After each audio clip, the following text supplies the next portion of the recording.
Mindset mastery में आप सबका स्वागत है। आज हम बात करने वाले हैं उस एक चीज की जो हमारी पूरी जिंदगी का, समझ लीजिए, एक कंट्रोल पैनल है, हमारा माइंडसेट। कहते हैं ना, जिसने अपने दिमाग पर काबू पा लिया वो इस दुनिया में कुछ भी, जी हाँ, कुछ भी जीत सकता है।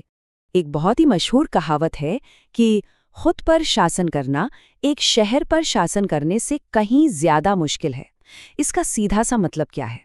मतलब ये है कि खुद को कंट्रोल करना, यानी अपने मन पर काबू पाना, सच में दुनिया के सबसे मुश्किल कामों में से एक है।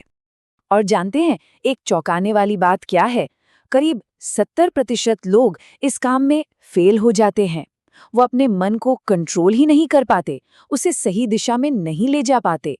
सोचिए, ये कितनी बड़ी लेकिन कितनी आम चुनौती है हम सबके लिए। पर ये नाकामी इच्छा शक्ति या विल पावर की कमी की वजह से नहीं होती। असल में ज्यादातर लोग इसलिए फेल होते हैं क्योंकि उन्हें अपने मन को ट्रेन करने के सही तरीके, वो सही टेक्निक्स ही नहीं पता होती। तो चलिए, आज इसी विश्लेषण में हम उन्हीं रास्तों को समझने की कोशिश करते हैं। तो चलिए, पहले सेक्शन से शुरू करते हैं, mindset, the ultimate control panel.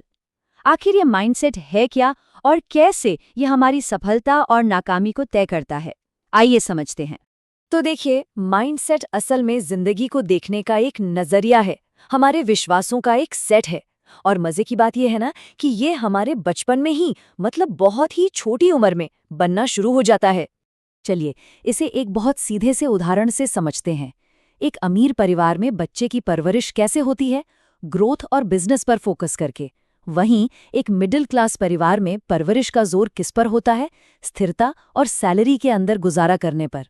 और यही बातें बचपन से ही हमारे सबकॉन्शियस माइंड में, मतलब हमारे अवचेतन मन में बहुत गहराई से बैठ जाती हैं। लेकिन सबसे अच्छी बात क्या है? वो ये कि इस माइंडसेट को बदला जा सकता है। ओप्रा विन्फ्रे जैसी महान शख्सियतों को देखिए। उन्होंने बचपन में कितना संघर्ष किया, लेकिन अपने उन्हीं अनुभवों का इस्तेमाल करके अपने सबकॉन्शियस माइंड को, कह सकते हैं, दोबारा प्रोग्राम किया और अपने सारे सपने पूरे किए। तो अब सवाल आता है, ये होगा कैसे? यहीं से शुरू होता है हमारा दूसरा सेक्शन, अपने सबकॉन्शियस माइंड को रीवायर करना। मतलब अपनी उस गहरी सोच को बदलने के प्रैक्टिकल तरीके क्या हैं? चलिए जानते हैं। यहाँ एक बहुत गहरी बात समझने की जरूरत है। जिंदगी एक तस्वीर है, लेकिन हम पिक्सल में जीते हैं। इसका मतलब क्या हुआ? इसका मतलब है कि हम हमेशा अपनी मंजिल, वो जो बड़ी पिक्चर है ना, बस उसी को देखते रहते हैं। हाँ, उसे देखना जरूरी है, पर असली काम तो उन छोटे छोटे पिक्सेल्स पर होता है, क्योंकि वही छोटे छोटे पिक्सेल्स मिलकर ही तो पूरी तस्वीर बनाते हैं, है ना? तो इन पिक्सेल्स पर काम करने का मतलब क्या है? बहुत सिंपल है। स्टेप 1, सिर्फ अंतिम लक्ष्य के बारे में सोचना बंद करना है। स्टेप 2, उन छोटे छोटे रोज के कामों को पहचानना है जो उस लक्ष्य तक ले जाएंगे। यही है हमारे पिक्सेल्स। और स्टेप 3, बस एक एक करके हर पिक्सल को परफेक्ट बनाते जाना है। अब आते हैं हमारे तीसरे हिस्से पर, शरीर, जो हमारे मन की नींव है। चलिए देखते हैं कि एक मजबूत दिमाग के लिए एक स्वस्थ शरीर आखिर इतना जरूरी क्यों है। देखिए, यहाँ 2 चीजें सबसे ज्यादा जरूरी हैं। पहली, रेगुलर वर्कआउट। जब कोई भी फिजिकल एक्टिविटी की जाती है तो दिमाग में डोपामीन रिलीज होता है, जो हमें रिलैक्स और शांत महसूस कराता है।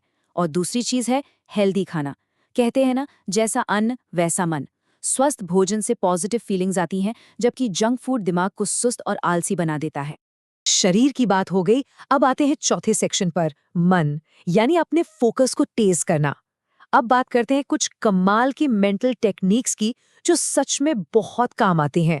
यहाँ 3 बहुत ही पावरफुल टेक्निक्स हैं। पहली, ईश्वर में विश्वास। किसी भी शक्ति में आस्था रखने से डर कम होता है और जिंदगी को एक पॉजिटिव दिशा मिलती है। दूसरी है ध्यान, यानी मेडिटेशन। ये फोकस को एकदम शार्प करता है और ओवरथिंकिंग से बचाता है। और तीसरी, जो मेरी पसंदीदा है, वो है पॉजिटिव थिंकिंग। मतलब हर सिचुएशन में कुछ अच्छा ढूंढने की कोशिश करना। और इसी पॉजिटिव सोच की ताकत का एक असली उदाहरण देखिए। एक पॉडकास्ट के गेस्ट ने अपनी क्लिप्स पोस्ट करने से मना कर दिया। अब होस्ट निराश होने के बजाय उन्होंने दूसरी क्लिप्स पोस्ट कर दी, और नतीजा ये हुआ कि उनमें से एक क्लिप वायरल हो गई और 1 लाख से ज्यादा फॉलोअर्स बढ़ गए। ये दिखाता है कि कैसे एक नेगेटिव सिचुएशन में भी एक पॉजिटिव एंगल ढूंढा जा सकता है। कमाल है ना?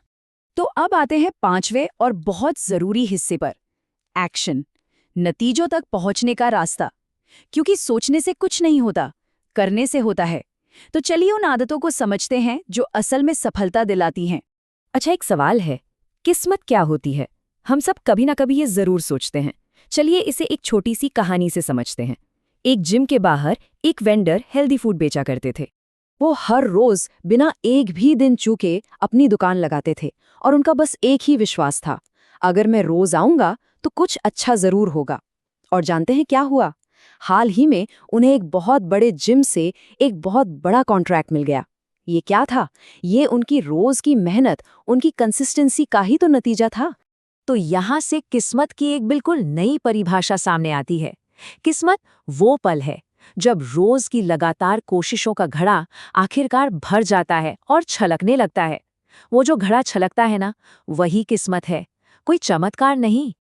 अब एक और जरूरी एक्शन की बात करते हैं। दिमाग का इस्तेमाल सोचने और प्रॉब्लम सॉल्व करने के लिए होना चाहिए, ना कि जानकारी को स्टोर करने के लिए।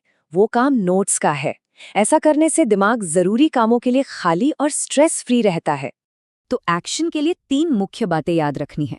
पहली, लगातार और अनुशासित रहना है। रोज का सिर्फ 0.1% सुधार भी समय के साथ बहुत बड़ा बन जाता है। दूसरी, अपने विचार लिखने हैं। कहते हैं कि समस्याओं को लिखने से वो 50% छोटी लगने लगती हैं। और तीसरी, एक ऐसी हॉबी रखनी है जो सिर्फ मजे के लिए हो, काम से बिल्कुल अलग। और अब हम आ गए हैं अपनी आखिरी छठे सेक्शन पर, माहौल यानी संगत। चलिए देखते हैं कि आसपास के लोग हमारे दिमाग पर कैसे और कितना असर डालते हैं।